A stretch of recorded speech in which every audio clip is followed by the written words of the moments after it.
नमस्कार, मैं हूं विवेक पाल और आप देख रहे हैं नवभारत टाइम्स। बिहार की राजधानी पटना इन दिनों अपराधियों की गोलियों से गूंज रही है।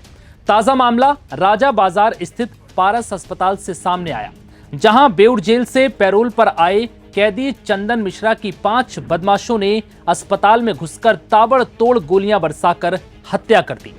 अब इस घटना का सीसीटीवी भी सामने आ चुका है। अस्पताल की गैलरी में पूरी ठनक के साथ लाइन से 5 बदमाश आते हैं। इस दौरान उनके अलावा कोई भी अस्पताल में नजर नहीं आ रहा था। तभी ये बदमाश अपनी अपनी कमर से पिस्टल निकालते हैं और फिर अस्पताल के रूम नंबर 209 का दरवाजा खोलकर तड़ातड़ गोलियों की बौछार कर देते हैं। अस्पताल के इस रूम में बेउर जेल से पैरोल पर इलाज के लिए आया कैदी चंदन मिश्रा मौजूद था और बदमाशों ने ताबड़तोड़ गोलियां बरसाकर चंदन मिश्रा की हत्या कर दी। ये पूरी वारदात वहां लगे सीसीटीवी में कैद हो जाती है। दरअसल जिस कैदी चंदन मिश्रा की हत्या की वारदात को अंजाम दिया गया वो बक्सर का रहने वाला था और उस पर केसरी नाम के व्यक्ति की हत्या का आरोप था। सीसीटीवी में बदमाशों को देखकर साफ लग रहा है कि उन्हें कानून व्यवस्था और पुलिस का जरा भी खौफ नहीं।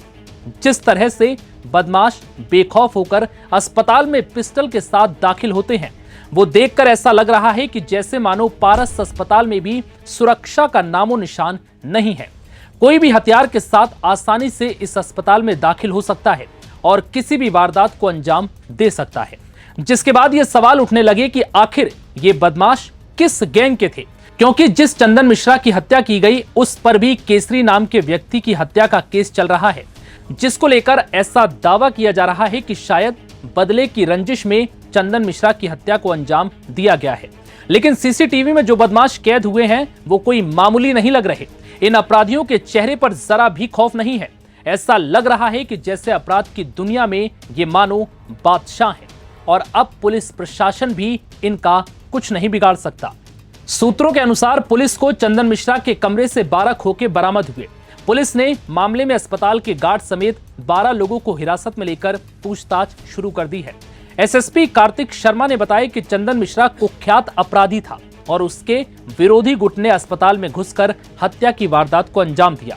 उन्होंने कहा कि अपराधियों की तस्वीर पुलिस को मिल चुकी है और जल्द ही उन्हें गिरफ्तार भी कर लिया जाएगा।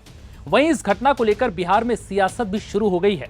आरजेडी के सांसद मनोज झा ने कहा कि बिहार में हत्या, रेप और अपराध रोज यही सब हो रहा है। आलोचना होती है तो बीजेपी सुनना नहीं चाहती। बिहार में लोग घर से निकलते हैं तो भगवान को प्रणाम करके निकलते हैं कि पता नहीं शाम को वापस लौट पाएंगे या नहीं। मैं एक बात कहूं, लगातार कह रहा हूं, आलोचना के दृष्टिकोण से नहीं, बिहार देश भर के लिए सामूहिक चिंता का विषय होना चाहिए।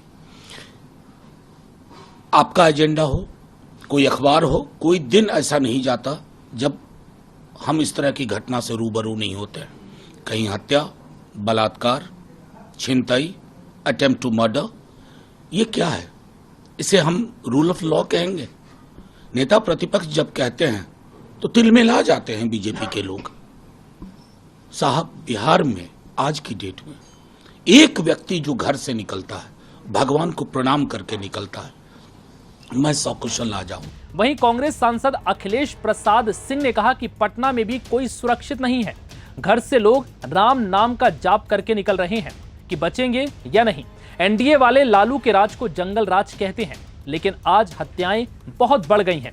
बिहार की जनता को भगवान भरोसे छोड़ दिया है। वहीं बिहार के डिप्टी सीएम विजय सिन्हा ने कहा कि अस्पताल के अंदर गोली मार दी गई, इसकी जांच की जाएगी। कोई भी अपराधी बख्शा नहीं जाएगा। किसी की हत्या करने का किसी को अधिकार नहीं। पाताल से भी ढूंढकर अपराधी को ठोकेंगे।